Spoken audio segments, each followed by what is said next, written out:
पहले एक वीडियो में मैंने आपसे बात की थी कि आने वाले 5 वर्षों में जो बहुत ही खास जॉब होंगे या हॉट वेल पेइंग जॉब्स होंगे उनके बारे में।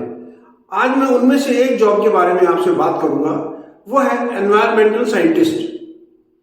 एनवायरमेंटल साइंटिस्ट का जॉब लेने के लिए आपको 10+2 के बाद, और 10+2 में आपके पास फिजिक्स, केमिस्ट्री, बायो या एग्रीकल्चर होना चाहिए, और उसके बाद आप बीएससी एनवायरमेंटल साइंटिस्ट या एनवायरमेंटल एनर्जी इसके तौर पर आप कोर्स कर सकते हैं। इससे अगले वीडियो में मैं आपको बताऊंगा कि कुछ कॉलेज जो अच्छा आपको इस कोर्स के लिए हेल्प कर सकते हैं।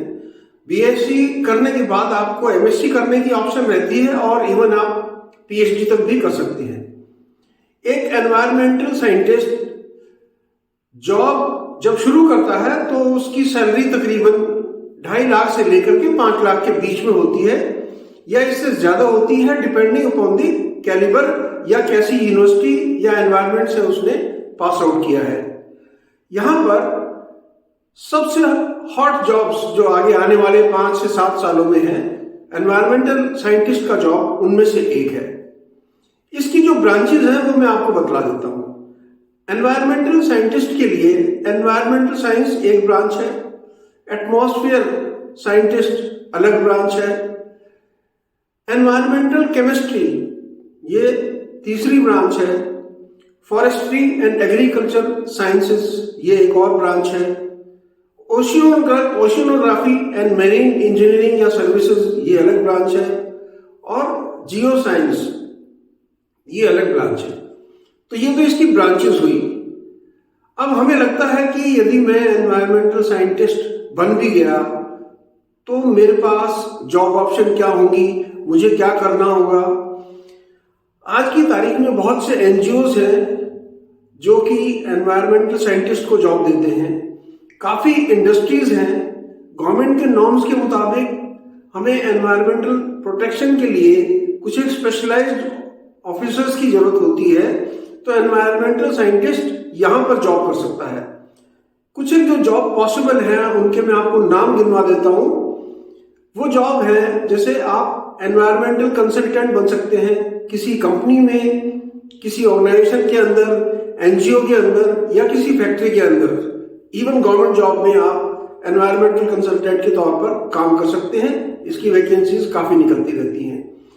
इसके अलावा क्योंकि आप एक ग्रेजुएट हैं तो एजुकेशन फील्ड में जा सकते हैं, एजुकेशन ऑफिसर बन सकते हैं, या टीचिंग लाइन में एमएससी करने के बाद आप जा सकते हैं। फिर आप एज ए मैनेजर किसी भी कंपनी में, किसी भी ऑर्गेनाइजेशन के अंदर, प्रोडक्शन कंपनी के अंदर एज ए मैनेजर काम कर सकते हैं। ये भी एक अच्छा जॉब ऑप्शन आपके लिए होता है। और nature and conservation officer, conservation का मतलब आजकल जिसे कहते हैं water positive, carbon positive, air pollution ना हो, हम जमीन के अंदर पॉल्यूशन ना फैलाएं, ये जो स्पेशलाइजेशन होते हैं ये सब एनवायरमेंटल साइंटिस्ट के द्वारा ही कंट्रोल होते हैं। ये डिपेंड करता है कि आपने कौन सी ब्रांच के अंदर अपनी डिग्री ली है, उसी मुताबिक आपको जॉब दिया जा सकता है। सस्टेनेबिलिटी कंसल्टेंट, सस्टेनेबिलिटी एक ऐसा सब्जेक्ट है आज की तारीख में, कहने का मतलब कि हम जहां पर हैं और जो पॉल्यूशन होता जा रहा है, वो पर्यावरण का जो नुकसान होता जा रहा है, हम उसको रोक सकें। इस प्रकार के स्पेशलाइज्ड एडवाइस आप दे सकते हैं, और एज ए एडवाइजर या एज ए कंसल्टेंट या एज ए स्पेशलिस्ट आप काम कर सकते हैं। फिर वाटर क्वालिटी मेंटेन करने के लिए, क्योंकि वाटर पॉल्यूशन सबसे बड़ा कंसर्न है आज की तारीख में दुनिया में, air pollution and water pollution, क्योंकि वो ह्यूमन बीइंग के लिए नहीं, पूरे जीव जंतुओं के लिए खतरनाक बनता जा रहा है। तो इसलिए वाटर पॉल्यूशन कंट्रोल और वाटर क्वालिटी कंट्रोल भी, जो अगर आप एनवायरमेंटल साइंटिस्ट हैं तो ये जॉब आप कर सकते हैं। प्लांट ऑपरेटर हो गया, लैब टेक्नीशियन हो गया, ये एडिशनल जॉब्स हैं जो इसके सब्सिडरी जॉब्स के तौर पर आपको मिल सकते हैं।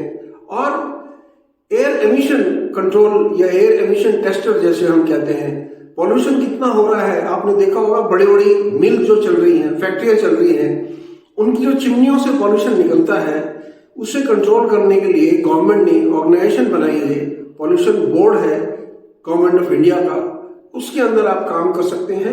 एयर एमिशन कंट्रोल के लिए, वाटर पॉल्यूशन कंट्रोल के लिए, कार्बन पॉजिटिव कंट्रोल के लिए, इन सब चीज़ों के लिए भी आपको जॉब मिल सकता है एज ए एनवायरमेंटल इंजीनियर। और विंड मिल आजकल के बहुत ज़्यादा प्रचलित हैं, खासतौर से राजस्थान सेक्टर में, कच्छ सेक्टर में, जहाँ पर कि सूरज की रोशनी अच्छी होती है और विंड अच्छी चलती है।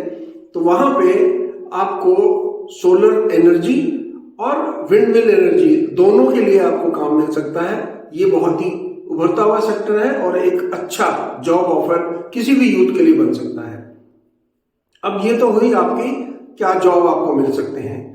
अब आपको लगता होगा कि इसमें स्कोप क्या है, यदि मैं, क्योंकि ये रूटीन से हट करके एक नया सब्जेक्ट है और नई डिग्री है, तो कई लोगों को हेजिटेशन होगा कि मैं इसे करूं तो शायद जैसे पुराने होता था कि हमने बीएससी कर लिया या बीए एमए कर लिया उसके बाद जॉब मिल जाएगा। आजकल ऐसा नहीं है, आपको एक स्पेशलाइज्ड डायरेक्शन में जाना पड़ेगा और एनवायरमेंटल इंजीनियरिंग भी एक स्पेशलाइज्ड डायरेक्शन है और एक उभरता हुआ सेक्टर है। हॉट जॉब मार्केट के अंदर इसका नंबर आता है। तो जो आपको स्कोप मिलेगा इसके अंदर, कहाँ पर संभावनाएं हैं आपको जॉब मिलने की, जैसे माइनिंग के अंदर है। यदि आप माइनिंग के अंदर पॉल्यूशन कंट्रोल, माइनिंग के अंदर जो अर्थ के अंदर जो पॉल्यूशन होता है, एयर पॉल्यूशन, वाटर पॉल्यूशन, ये सब चीजें आप कंट्रोल कर सकते हैं। फर्टिलाइजर प्लांट जो होते हैं जिसके अंदर फर्टिलाइजर्स बनते हैं, क्योंकि उनके अंदर पॉल्यूशन की पॉसिबिलिटी बहुत ज्यादा होती है, वहां पर एनवायरमेंटल स्पेशलिस्ट रखे जाते हैं, तो आपको वहां जॉब मिल जाएगा।